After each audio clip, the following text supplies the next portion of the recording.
Queridos, nós hoje vamos falar sobre vivendo a lei de Cristo. O texto base para a nossa meditação está lá em Gálatas 6, eu queria que fosse projetado, Gálatas 6, de 1 a 6.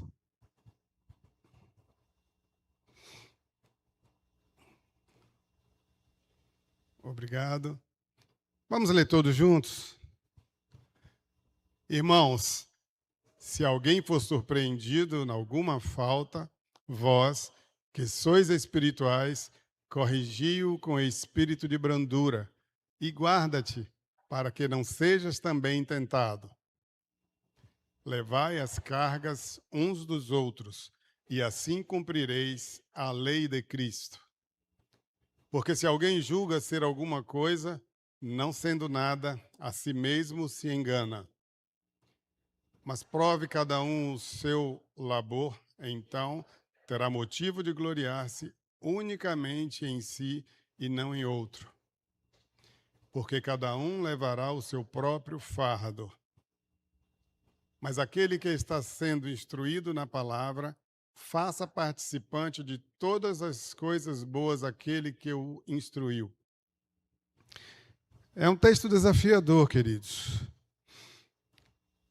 Essa carta de Paulo ela foi endereçada às igrejas da Galácia, hoje é a região ali da Turquia, aproximadamente no ano 49 depois de Cristo.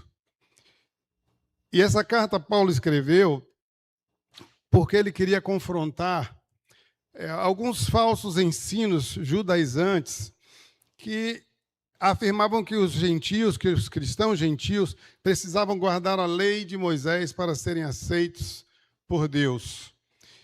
E o apóstolo Paulo lhe responde e ele afirma que a salvação é pela graça, mediante a fé em Cristo. E que essa liberdade ela deve ser vivida em amor e serviço mútuo, não em dependência egoísta. No capítulo 6, o apóstolo Paulo vai falar e vai mostrar que andar no Espírito, Gálatas 5, 25, diz assim, se vivemos em Espírito, andemos também em Espírito. Isso se traduz em relacionamentos restauradores, humildes e solidários. É esse tipo de relacionamento que hoje nós precisamos nutrir. Relacionamentos que sejam restauradores, humildes e solidários. E falar em algo humilde na nossa geração, às vezes pode até soar estranho. Nós vemos uma geração altamente soberba. Mas a palavra de Deus nos insta a ser humildes. E é isso que Jesus nos ensina. A palavra de Deus diz que a soberba precede a queda. Então nós precisamos desenvolver esse espírito humilde em nós, nos nossos relacionamentos. O cristão maduro, ele não apenas evita o pecado, mas ele ajuda outros a voltarem ao caminho. Carregando as cargas uns dos outros. Que difícil, né, irmã Raquel? Carregar a nossa própria carga, às vezes já está sendo difícil, mas a palavra de Deus está nos dizendo que nós precisamos carregar as cargas uns dos outros. Não podemos pensar somente egoisticamente. Precisamos demonstrar esse amor, mas um amor prático, não um amor de palavras. Para carregar a carga do outro, é preciso, primeiro, amar. Se eu não amar, eu não vou carregar a carga do outro. A minha já está pesada, eu ainda vou carregar mais. É o amor que vai nos impulsionar para que nós possamos oferecer o nosso ombro para ajudar aquele que está precisando de apoio. Então, nós somos orientados pelo apóstolo a carregar as cargas uns dos outros. E eu queria trazer alguns pontos com relação a esse texto de Gálatas 6. O primeiro deles é que a restauração ela precisa ser com espírito de brandura, não com arrogância. Precisa ser brando, precisa ser por meio do amor. Irmão, se alguém for surpreendido em alguma falta, vocês que são espirituais, restaurem essa pessoa com espírito de brandura. Então, para que eu tenha condição de restaurar o outro com espírito de brandura, eu preciso necessariamente ser espiritual. E o que é ser espiritual, queridos? É ser cheio do Espírito Santo de Deus. Eu preciso me encher do Espírito Santo de Deus. E esse Espírito vai me impulsionar, vai me fortalecer para que eu ofereça meu ombro para carregar a carga do outro. E para que eu possa restaurar com brandura. O propósito da correção deve ser de restaurar quem caiu.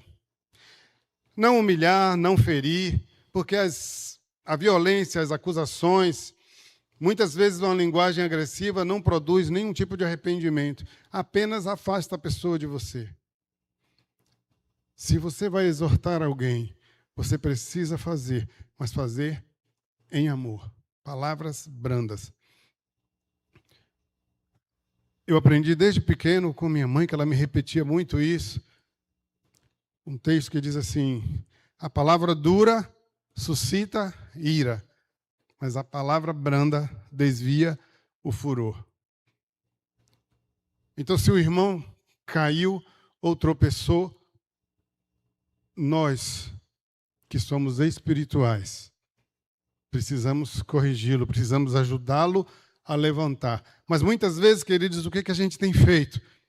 O irmão caiu, a gente termina de empurrar. Porque ao invés de trazer uma palavra de acolhimento, de conforto, de amor, nós damos uma palavra dura, de crítica. Muitas vezes até nem diretamente. A crítica vai por detrás. Como fofoca. Você viu lá o pastor Cláudio? Caramba! Você já orou por ele, meu irmão? Você já dobrou seu joelho? Você já intercedeu pela vida dele? Então, se o irmão caiu, você tem a missão de ajudá-lo a levantar, de exortar por meio da palavra de Deus. Mas, ao fazê-lo, precisamos fazer isso de uma forma branda, demonstrando amor. E não somente a crítica pela crítica. Quem deseja corrigir precisa ter um coração calmo e gentil, buscando sempre o bem do outro. E o apóstolo Paulo lembra que não basta parecer bondoso por fora, é preciso ser bondoso na essência. E uma das características do fruto do Espírito é bondade, é mansidão, é domínio próprio.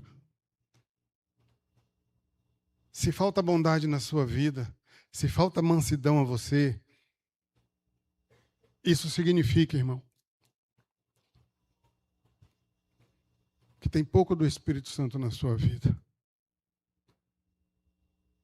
Se você não sente compaixão pelo irmão, se você não consegue sentir amor por quem errou, está faltando Espírito Santo na sua vida. Porque o texto começa dizendo, você que é espiritual, restaure com brandura. Mas se não houver Espírito Santo, se não houver abundância do Espírito Santo em você, você não terá esse espírito de brandura para exortar, para recuperar, para ajudar a levantar aquele que caiu. Quando um irmão ou irmã na igreja comete um erro, ou passa, às vezes, por dificuldades, é preciso praticar a paciência e o perdão. Porque Jesus morreu por ele, para trazer perdão. E nós precisamos ter esse olhar, o mesmo olhar com o qual Jesus olha para mim e olha para você, nós precisamos olhar para o outro. Esse olhar de compaixão, de compreensão, esse olhar de amor. Quando Pedro começa a afundar, depois de andar por sobre as águas, Pedro afunda e ele, desesperado, ele clama por Jesus. Jesus estende a mão para ajudá-lo a levantar e colocá-lo em segurança no barco. Esse tem que ser o meu papel. Se eu estou percebendo que o irmão está afundando, eu preciso estender a mão para ajudá-lo a levantar e colocá-lo no porto seguro que é Jesus Cristo. Mas para isso você precisa estar cheio do Espírito Santo. Ofereça palavras de encorajamento, ofereça oração. Lembre-se de que todos nós estamos em um processo constante de transformação. Tiago 5, 19 e 20 vai dizer assim: irmão, se algum dentre vós se tem desviado da verdade e alguém o converter, saiba que aquele que converter um pecador do erro do seu caminho, salvará da morte uma alma e cobrirá uma multidão de pecados. Cobrirá uma multidão de pecados. A palavra restaurar, ela indica que corrigir é um ato de amor. Exige gentileza e humildade. Cristo é o maior exemplo, o exemplo supremo, que nos mostra que o verdadeiro amor, ele restaura. Ele livra da condenação. João 8:11 vai dizer: e ela disse: ninguém, Senhor. E disse-lhe Jesus: nem eu também te condeno. Vai-te e não peques mais. Aqui é a passagem que fala de Jesus com a mulher que foi pega em adultério. E após todo aquele momento em que todos saíram, Jesus vai perguntar: cadê os seus acusadores? Ninguém te condenou? Ela diz: não, Senhor, ninguém me condenou. Eu também não te condeno. Mas Jesus não disse para ela: continue do jeito que você está e está tudo bem. Ele vai dizer assim: vá e não peques mais. Ele não a condenou, mas ele a instruiu a seguir um caminho sem pecado. E essa tem que ser a nossa posição. Se você percebeu que o irmão está em pecado, você vai conversar, você vai exortar em amor e vai orientá-lo a seguir e não pecar mais. Não fomos chamados para condenar ninguém, não fomos chamados para julgar ninguém, nós fomos chamados para amar, para abraçar, para acolher. Isso é ser família de Deus. E família precisa ser lugar de acolhimento. A coisa que o pecador mais precisa é de ser acolhido, é de ser abraçado, é de se sentir amado e não de se sentir condenado. O verbo restaurar significa consertar o que foi quebrado, como uma rede ou como um osso. E a restauração ela deve ser feita com mansidão, que é uma das características do fruto do Espírito. Gálatas 5, 22 e 23, vai dizer: mas o fruto do Espírito é amor, gozo, paz, longanimidade, benignidade, bondade, fé, mansidão e temperança. O texto continua e diz: contra estas coisas não há lei. Não há lei que possa condenar ninguém. Paulo traz uma advertência. Ele diz: tenha cuidado para que não seja também tentado. Porque muitas vezes a gente está prestando atenção mais no defeito, no erro, no pecado do outro, mas esquece de olhar para a sua própria vida. E aqui o apóstolo traz a advertência: cuide. É como se ele estivesse dizendo assim: olha, cuide de sua vida, para que você também não caia. Se fortaleça. Encha-se do Espírito, para que você também não caia.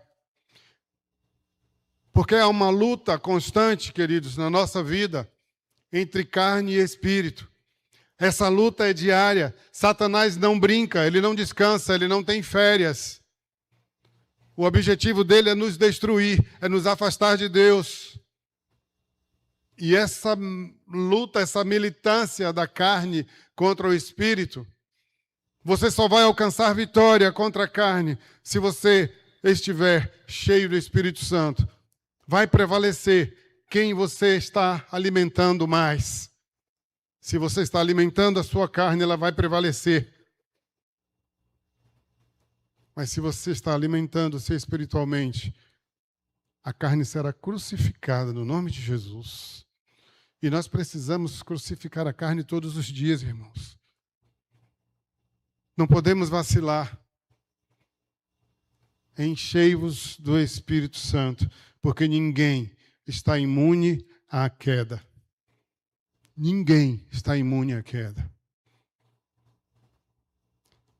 E muitas vezes, quando nós nos sentimos autossuficientes, o risco de queda é grande. Maldito o homem que confia no homem. E às vezes as pessoas interpretam isso de forma equivocada. Nós precisamos confiar no Senhor, não em nós mesmos, não em outras pessoas. Eu preciso me fortalecer no Espírito Santo, porque é Ele quem vai me dar forças para que eu possa vencer as tentações, para que eu possa vencer o pecado, para que eu possa caminhar na direção de uma vida santificada. Eu preciso encher-me do Espírito Santo, porque é Ele quem vai me levar, me conduzir, me impulsionar a uma vida de santidade. O segundo ponto é: levem as cargas uns dos outros. E assim estarão cumprindo a lei de Cristo. Levar as cargas uns dos outros significa muito mais do que tolerar ou suportar alguém.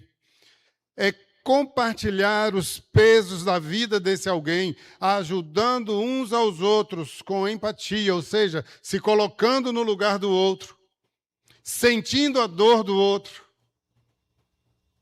oferecendo um ombro amigo, dando sábios conselhos. Agindo assim, cumprimos a lei de Cristo. E qual é a lei de Cristo? É o mandamento do amor mútuo. João 13:34. Um novo mandamento vos dou, que vos ameis uns aos outros, como eu vos amei. Que também vós, uns aos outros, vos ameis. Jesus não apenas ensinou essa lei, mas ele viveu essa lei. Ele demonstrou sempre compaixão e ternura para com as pessoas. Ele deu a sua própria vida por amor a mim e a você, para que nós tenhamos a vida eterna. É o maior exemplo de alguém que tem olhar de compaixão e não olhar de crítica. Jesus ensinou e viveu essa lei do amor. E o apóstolo Paulo lembra que seguir a Cristo em humildade, em graça e em disposição para ajudar o outro é a essência da vida cristã. Não existe vida cristã sem a disposição de abraçar, de acolher e de ajudar o outro. Porque amar ao outro é mandamento. E hoje pela manhã, na classe de membresia, falando sobre essa questão de amar ao outro, o mandamento ele é muito claro e é um imperativo. E ele diz que nós devemos amar o próximo como a nós mesmos. Mas não tem lá um complemento. Se o próximo for gente boa, se for agradável, se me fizer bem. Ame o próximo, ainda que ele esteja te fazendo mal. E a palavra de Deus diz assim, olha, amar a quem é bom com você, até os ímpios fazem isso. Não há diferença nenhuma. Mas você amar o inimigo, amar aquele que está lhe fazendo mal, amar aquele que está lhe perseguindo, irmãos, que difícil. E não podemos ser hipócritas para dizer que é fácil. O nosso primeiro instinto é voar no pescoço de quem está nos fazendo mal. Mas graças a Deus que fica só na ideia, né, irmãos? Eu lembro uma certa feita, eu estava sendo perseguido por um gerente lá na Caixa, e o cara me humilhava na frente de todo mundo, e eu já tinha perdido a paciência com esse sujeito. Difícil amar aquele homem. E teve um dia que ele me humilhou na frente de todos os colegas, e eu saí do sério, e eu estava sentado na minha mesa, ele subiu, e eu falei assim, eu vou subir, vou quebrar esse cara todo. E eu subi, irmãos, cego de raiva. E eu subi disposto a bater naquele sujeito. Mas Deus foi tão misericordioso comigo, que quando eu cheguei, que eu olhei a mesa dele, estava vazia. Ele tinha saído pelo fundo lá para resolver alguma coisa. E tinha uma irmã da nossa igreja que trabalhava comigo, ela trabalhava bem em frente à minha mesa, e ela viu o meu semblante, ela veio conversar comigo, e eu disse a ela o que estava acontecendo. Ela disse assim, usada por Deus, irmãos, ore por ele. E quando ela me disse isso, eu tive vontade de torcer o pescoço dela. Falei, como é que eu estou desabafando com você, que esse cara me humilhou e você mandou orar por ele? Ela disse, ore por ele. Isso foi uma sexta-feira, irmãos. E quando eu cheguei em casa, que eu fui conversar com Núbia, adivinha o que a Núbia disse para eu fazer? Ore por ele.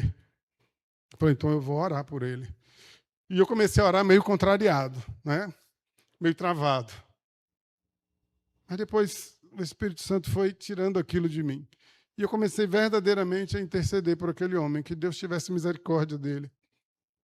E eu passei o fim de semana orando por aquele homem.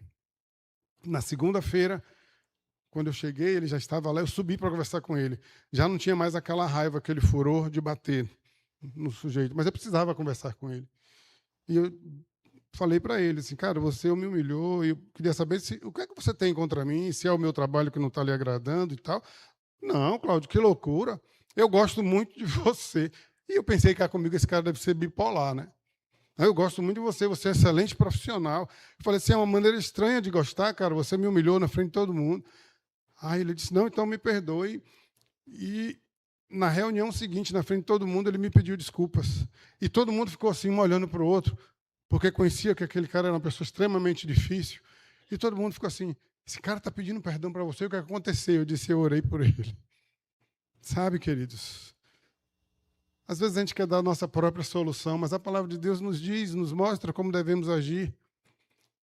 Está com vontade de matar alguém, está com raiva, ore por ele, interceda por ele, para que Deus haja na vida dele. Porque ao orar pelo outro, o Senhor vai tratando você,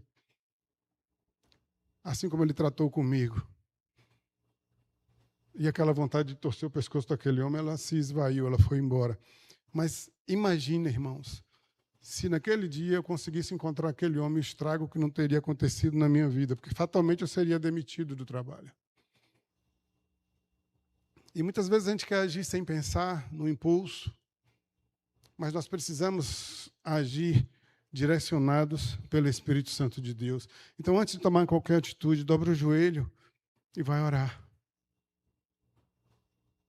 Mas é preciso amar, mesmo as pessoas difíceis.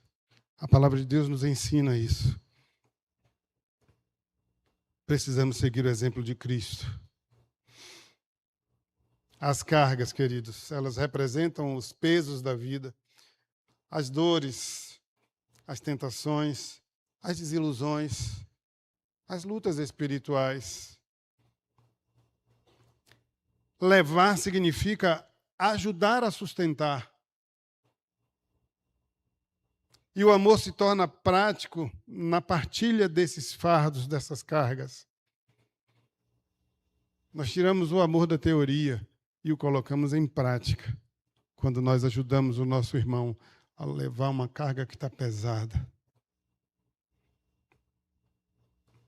Os pesos da vida.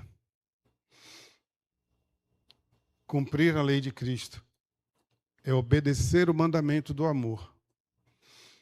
Terceiro ponto que o apóstolo Paulo traz, ele diz que a humildade e o autoexame espiritual precisam acontecer. Versos 3 e 4, ele diz assim, porque se alguém julgar ser alguma coisa, não sendo nada, engana-se a si mesmo. Quem pensa ser algo quando não é nada, engana-se a si mesmo. A verdadeira humildade e mansidão, ela nasce de uma consciência das nossas próprias limitações. Primeiro de tudo, nós precisamos entender que nós somos limitados e que nós dependemos de Deus. Jesus Cristo disse, sem mim, nada podeis fazer. Sem Cristo, nós não somos absolutamente nada. É preciso reconhecer essa condição. É preciso reconhecer que nós dependemos do Senhor, que nós não somos autossuficientes. Não podemos nos enganar. Filipenses 4,13, Paulo vai dizer, tudo posso naquele que me fortalece. Desprezar a si mesmo é negar o valor dos dons que Deus nos concede. E assim como o apóstolo Paulo reconheceu que é o Espírito Santo quem o capacitava para a obra, 1 Coríntios 3, 10, ele vai dizer assim: segundo a graça de Deus que me foi dada, pois eu, como sábio arquiteto, o fundamento, e outro edifica sobre ele. Mas veja cada um como edifica sobre ele. Que os homens nos considerem como ministros de Cristo e mordomos do ministério de Cristo. Então nós devemos agir com humildade e confiante, conscientes de que nós não somos nada por nós mesmos, mas que Deus faz grandes coisas por meio de nós. Deus quer fazer grandes coisas por meio de você, por meio de mim. Você está disposto a se colocar à disposição para que Deus faça grandes coisas por meio de você? Você está disposto a dizer: eis-me aqui? Nós cantamos isso hoje. Eis-me aqui. Estamos dispostos a dizer isso ao Senhor, porque Ele quer fazer grandes coisas por meio de nós. Com Ele, nós podemos fazer grandes coisas. Mas sozinhos, nós não fazemos absolutamente nada. Nós devemos agir com humildade, mas com confiança no Senhor. Antes de apontar os erros de alguém, precisamos nos questionar se há algo que precise ser reconhecido em nossa própria vida e que precise de correção. Antes de corrigir o outro, eu preciso corrigir a minha própria vida. Antes de olhar para a vida do outro, eu preciso olhar para a minha própria vida. Antes de tentar consertar a vida do outro, eu preciso fazer um conserto com Deus na minha vida. Não atente cada um para o que é propriamente seu, mas cada qual também para o que é dos outros. O apóstolo aqui ele adverte contra o orgulho espiritual, o sentimento de superioridade em relação aos outros. O cristão ele deve examinar o que está fazendo, ou seja, ele deve testar a sua própria vida diante de Deus. Comparar-se com os outros leva-nos a vaidades e a enganos. Eu não tenho que comparar minha vida com ninguém. O meu parâmetro necessariamente precisa ser Jesus Cristo. Até para que eu não corra o risco de ter alguém como parâmetro e depois eu me decepcionar. Encontrei um casal essa semana, trabalharam com a gente no MMI, pertence a uma outra denominação. Eram líderes de casais na igreja que eles frequentavam. Me pediram para ministrar um curso de MMI lá para eles. Eles foram líder em treinamento nosso. E eram bênção ali naquela igreja. E aí a igreja passou por um problema muito sério, um escândalo envolvendo o pastor. E hoje eu vi lá no Instagram a foto deles tomando cachaça lá no Pré-Caju. Se decepcionaram com o pastor e abandonaram Jesus. O nosso parâmetro é Jesus, não é pastor. O pastor é um ser humano como outro qualquer, sujeito a falha, sujeito a queda. A minha fé precisa estar firmada em Jesus e não no homem. Eu preciso olhar para Jesus. Ele é perfeito, ele nunca pecou. Olha para Jesus. Estabelece Jesus como seu parâmetro, como seu modelo. E eu lhe garanto que você jamais irá se desiludir. Não estabeleça nenhum ser humano como parâmetro para a sua vida. Jesus é o nosso modelo. Eu preciso buscar ser igual a Jesus. Eu preciso buscar ter o caráter de Cristo.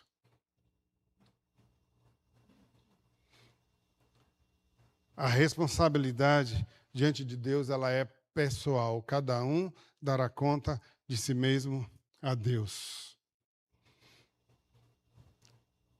Cada um levará o seu próprio fardo.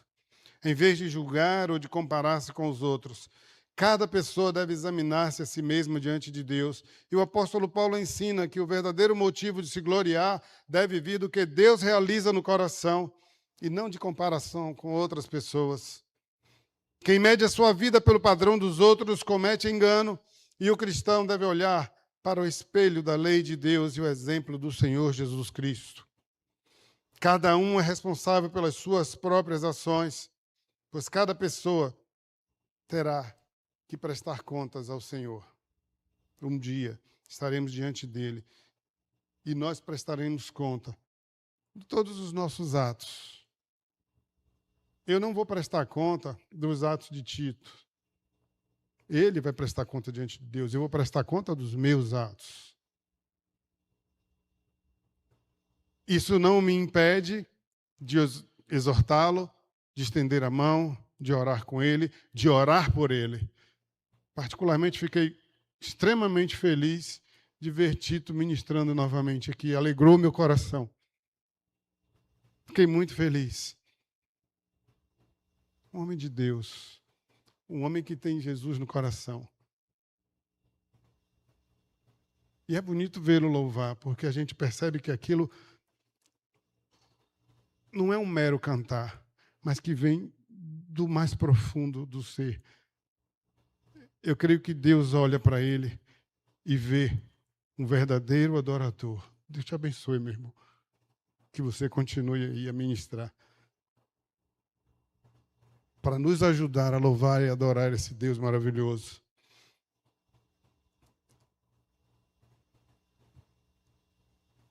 O termo, queridos, fardo, ele é diferente de carga.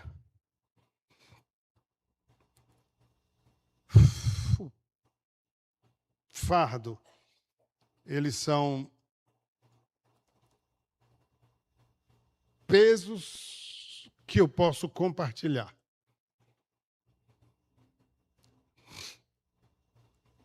Que eu posso pedir a alguém para me ajudar a carregar.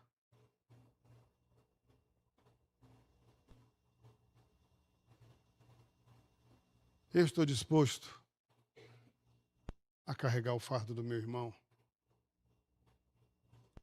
Peça ao Senhor que Ele capacite, que Ele fortaleça. Sobretudo, que coloque esse amor genuíno no seu coração, esse olhar de compaixão, para que nós possamos viver uma vida cristã equilibrada, voltada para a solidariedade mútua, não esquecendo da responsabilidade individual. É preciso estabelecer limites saudáveis que nos permitam cumprir as nossas responsabilidades e ainda assim ter tempo de ajudar o irmão a cumprir também as suas. Auxiliar aqueles que realmente precisam. Gálatas 6, 5. Cada um levará a sua própria carga. E quando nós lemos isso, parece uma contradição, porque no texto, inicialmente, o apóstolo diz, levai as cargas uns dos outros, e agora ele está dizendo, cada um levará a sua carga. Parece baratinar um pouquinho, mas a Bíblia ela não se contradiz, ele está falando de duas coisas diferentes. Há cargas que é possível ser compartilhada para que alguém te ajude a carregar, mas a sua parte individual você precisa fazer. Você não pode se eximir da sua responsabilidade. Aquilo que é da sua responsabilidade, você precisa carregar, você precisa levar.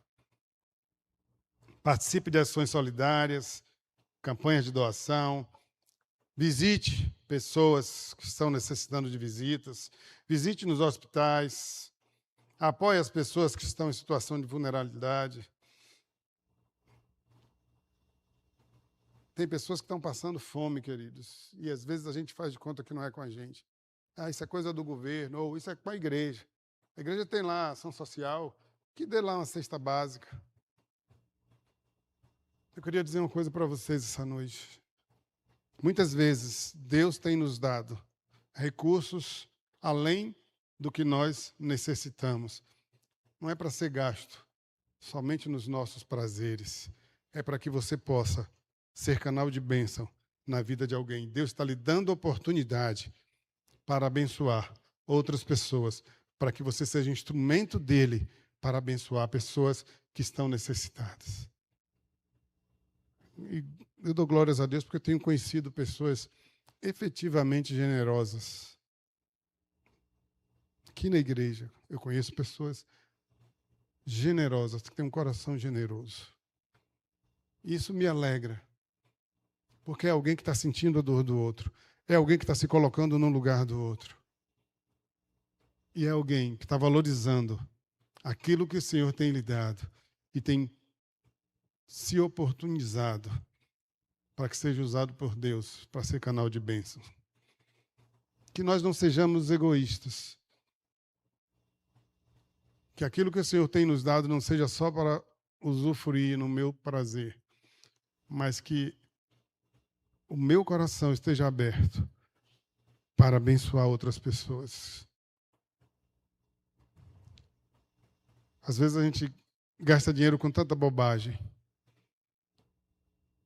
enquanto tem alguém que com uma pequena parcela daquilo que você gastou com bobagem seria alimentado. Mas a gente acha que não é com a gente. Às vezes tem irmãos na nossa igreja que passam necessidade, que passam fome.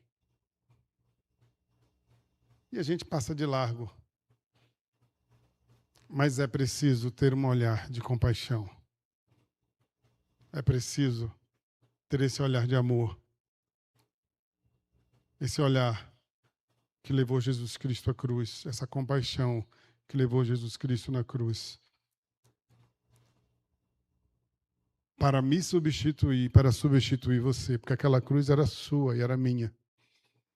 Mas por amor, por exercer esse amor na prática, ele se permitiu, ele se deu para ser crucificado. 1 Coríntios 9, 11 diz: se nós vos semeamos as coisas espirituais, será muito que de vós recolhamos as carnais.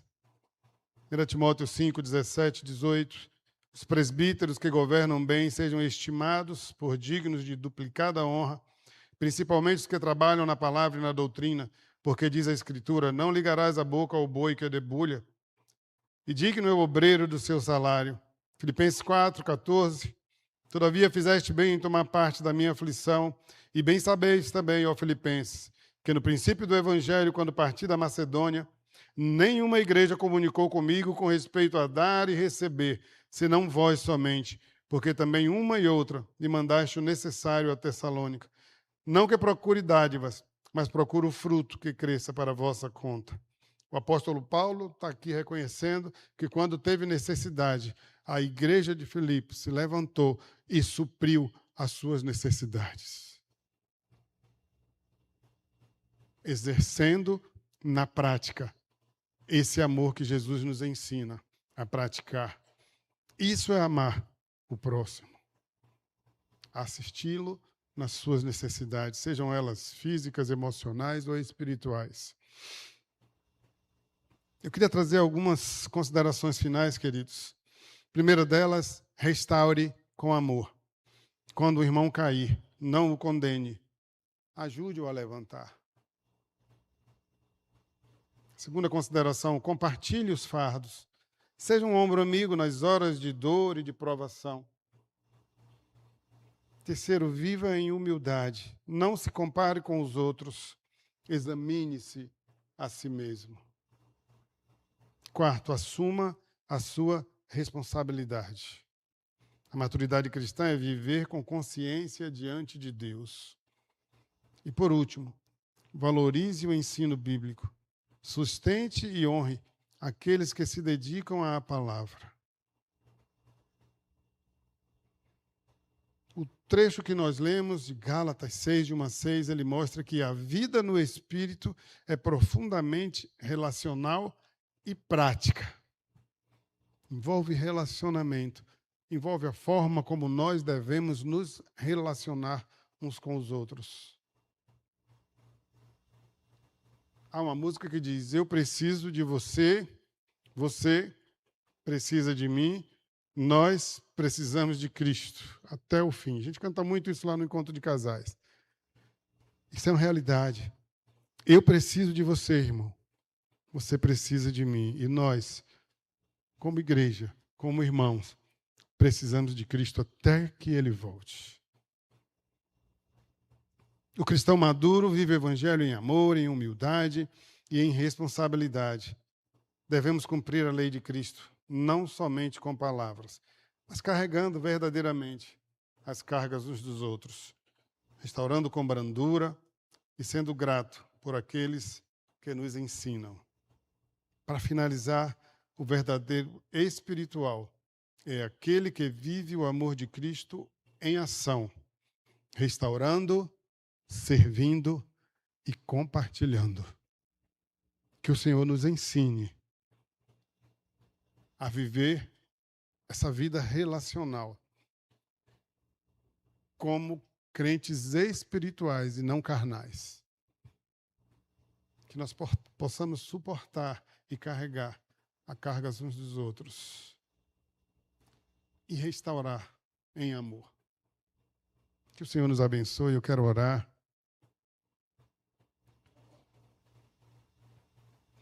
Eu quero nessa oração pedir ao Senhor que faça de cada um de nós esse crente espiritual que se importa com o outro,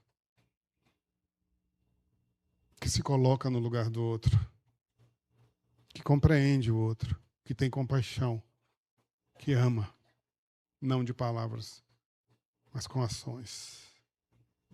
Feche seus olhos. Fale com o Senhor agora. Pai querido, nós te damos graças, Pai, porque a Tua palavra é viva e eficaz, Senhor. Nós te damos graças, Senhor, porque a cada dia o Senhor tem nos permitido aprender mais sobre a Tua palavra. Te pedimos essa noite que o Senhor nos ensine a praticar essa palavra.